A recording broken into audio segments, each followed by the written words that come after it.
जो पहुंच चुके हैं हम नेक्स्ट पार्ट पर, मेंटल मैथ क्लास 8। और इस पार्ट में मैं करा रहा हूं बच्चों लास्ट ईयर के zonal level, district level, regional level के क्वेश्चन पेपर।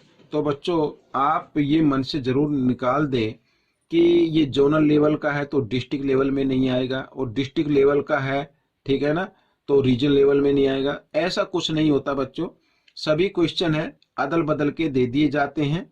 और मैं तो कहता हूं कि आप इन सभी क्वेश्चन की प्रैक्टिस करें, चाहे वो जोनल लेवल हो, डिस्ट्रिक्ट लेवल हो, रीजन लेवल हो, कहीं भी हो, तो आप उसको तुरंत कर दें, कोई मुश्किल नहीं है। ठीक है, आइए करना शुरू करते हैं यहाँ पर बच्चों। तो यहाँ पर क्वेश्चन नंबर 7 हम करने वाले हैं। और देखो क्या लिखा, फाइंड द वैल्यू ऑफ, यहाँ पर वैल्यू फाइंड आउट करनी है। क्यूब रूट है बच्चों, ये पावर 3 लिखा ना, तो क्यूब रूट हो गया।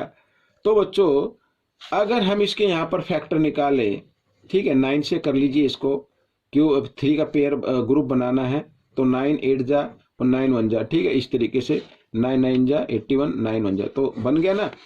तो इसकी जगह हम लिख सकते हैं बच्चों 9 इंटू 9 इंटू 9, समझ में आ गया।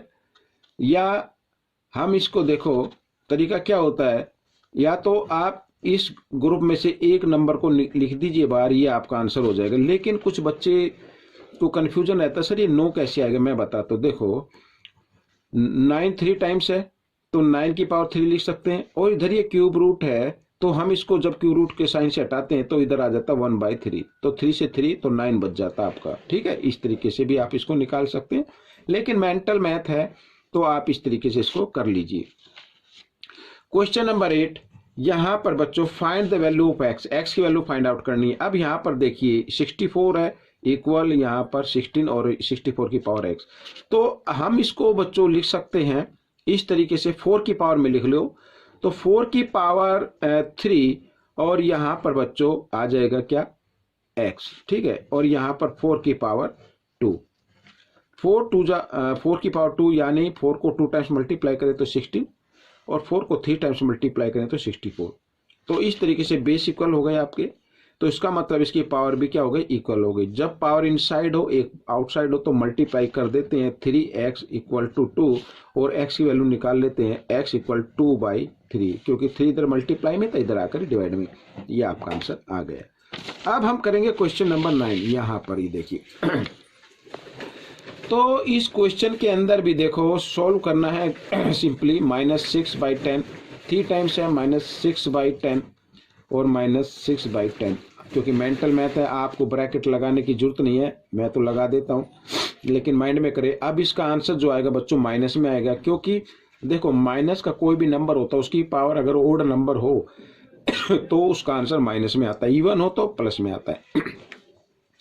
या तो आप ऐसे फाइंड आउट कर सकते हैं, या फिर कर सकते हैं माइनस से माइनस का साइन कट गया, माइनस बचा तो माइनस ही रहेगा। 6 6 जा 36, और 36 6 जा होता है 216, और 10 इंटू 10 इंटू 10 3 टाइम्स मल्टीप्लाई करें तो 1000 आ जाता है बच्चों, ये आपका आंसर आ जाएगा।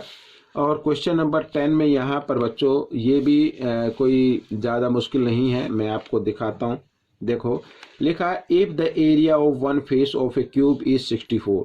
अब क्यूब मैं आपको बना लेता हूँ, इस टाइप के बहुत सारे क्वेश्चन मैंने कराए हैं बच्चों, ये हर उसमें आ रहा है। पहले मैंने आपको कराया था बच्चों स्कूल लेवल का, क्लस्टर लेवल का, इनके सभी मैंने कराए हुए हैं। लेकिन एक बार फिर मैं कहना चाहता हूँ, आप ये ना सोचिए कि क्लस्टर लेवल का है तो डिस्ट्रिक्ट लेवल में अलग टाइप का आता, नहीं, वो उसी टाइप के क्वेश्चन आते हैं। अब यहाँ पर ये क्यूब है, क्यूब की सभी जो एज होती हैं या साइड आप इसको बोल सकते हैं, ये सभी क्या होती हैं, इक्वल होती हैं। अब यहाँ पर ये जिस पे मैं पेन चला रहा हूँ बच्चों, ये वन फेस है, तो इसका एरिया गिवन है, और ये देखो सभी साइड इक्वल होती हैं, सभी साइड इक्वल होती हैं, तो इसका मतलब ये बन गया स्क्वायर। तो कहने का मतलब है ये जो वन फेस का एरिया है ये स्क्वायर का एरिया ही मानेंगे। और हमें वॉल्यूम फाइंड आउट करना है, वॉल्यूम फाइंड आउट करने के लिए हमारे पास साइड का होना जरूरी है या एज का होना जरूरी है। तो एज हम कैसे निकालेंगे बच्चों, एज ऑफ क्यूब। तो बच्चों ये जो यहाँ पर वन फेस का एरिया है इसका हम स्क्वायर रूट निकाल लेते हैं, तो हमारा क्या आ जाता है, एज आ जाता है बच्चों, ये ठीक है, ये एज आ गया। अब हमें निकालनी है वॉल्यूम, तो वॉल्यूम हम निकाल लेते हैं, क्या होगा, side into side into side, ठीक है, 3 टाइम्स मल्टीप्लाई कर दीजिए। आप इसको जब मल्टीप्लाई करेंगे तो 512 आ जाएगा और सेंटीमीटर क्यूब आपको लिखना है, ठीक है। जो वॉल्यूम होता है क्यूब में लिखा जाता है, एरिया को स्क्वायर में लिखा जाता है। तो इस तरीके से हम इसको कर सकते हैं। आइए नेक्स्ट क्वेश्चन कर लेते हैं बच्चों। यहाँ पर 2 क्वेश्चन बड़े ही इम्पोर्टेंट है और इसके बारे में मैं आपको ज़रूर बताऊंगा। देखो यहाँ पर ये 7th क्लास में भी पूछे जाते हैं, 8th क्लास के अंदर भी पूछे जाते हैं और मैथ के अंदर तो आपके नहीं है, लेकिन हाँ मेंटल मैथ में गिवन है। तो सबसे पहले इस टाइप का क्वेश्चन करने का तरीका क्या होगा, जब बेस इक्वल होते हैं, बेस इनमें से एक बेस को लेना है और इनकी जो पावर है ना उसमें 1 ऐड कर देना है, यानी क्यू है ना तो क्यू में 1 ऐड कर दीजिए और यहाँ पर 1/4 को लिख सकते हैं 2 की पावर 2, ठीक है, इस तरीके से लिख सकते हैं। अब आइए इसको आगे कर लेते हैं। तो 2 की पावर क्यू प्लस 1 यहाँ पर ये आ गया और अब इस संख्या का हम रेसिप्रोकल कर लेते हैं, क्योंकि बेस इक्वल हो जाएंगे फिर। तो 2, अब जब इसका रेसिप्रोकल किया तो इसकी पावर किस में आ गई, माइनस में आ गई, ठीक है, इस तरीके से। अब देखो बेस इक्वल हो गए तो इसका मतलब इसकी जो पावर है वो भी इक्वल हो गई यहाँ पर। तो क्यू की वैल्यू निकाल लेते हैं, तो -2 और +1 है, इधर आकर ये -1 हो जाएगा यानी -3। ये आपका ऑप्शन आ गया। तो इस तरीके से आपको इस क्वेश्चन को सोल्व कर सकते हैं। अब बच्चों यहाँ पर क्वेश्चन नंबर 12 आप देख रहे हैं। देखो इसको मैं चाहूँगा कि थोड़ा सा इसको मैं एक्सप्लेन कर दूँ। अभी देखो मैंने कराया है, लेकिन फिर कुछ बच्चों के वो आ गए सर शॉर्ट ट्रिक क्या होती है बच्चों, आप अपने माइंड में से कर सकते हैं। जितनी ज़्यादा आपकी प्रैक्टिस होगी तो आपके माइंड में आ जाएगा कि इसको इस तरीके से भी किया जा सकता है, ठीक है। अब देखो यहाँ पर आंसर कितना होगा।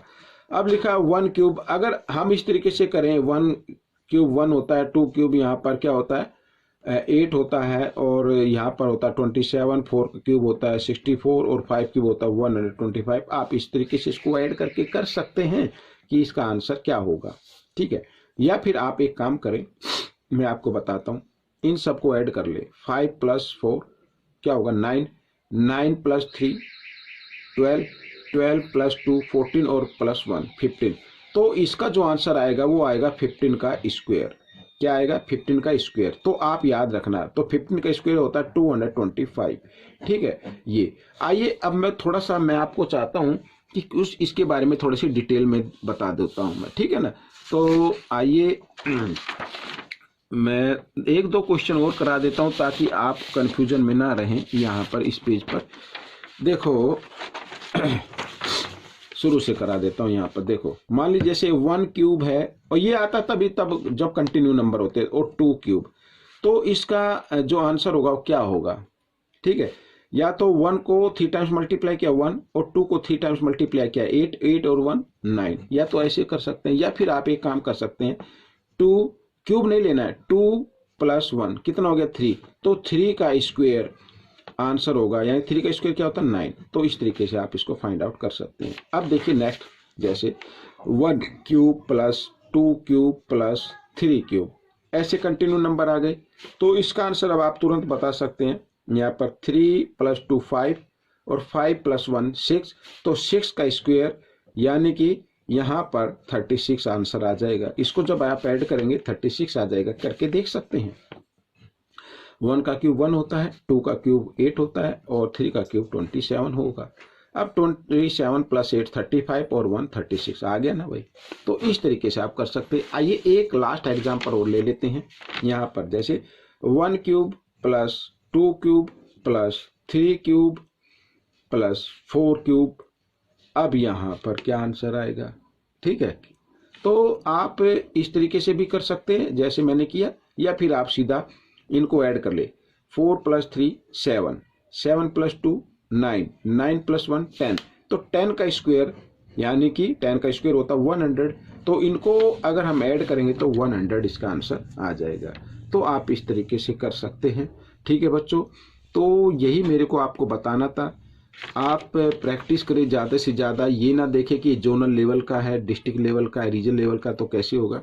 ज़्यादा से ज़्यादा प्रैक्टिस कीजिए और जीके क्विज में पार्टिसिपेट कीजिए। और हाँ, सिर्फ पार्टिसिपेट ही नहीं, आपके जो फाइनल एग्जाम होंगे उसमें भी ये काफ़ी हेल्प करेगा। मिलते हैं नेक्स्ट पार्ट में, तब तक धन्यवाद।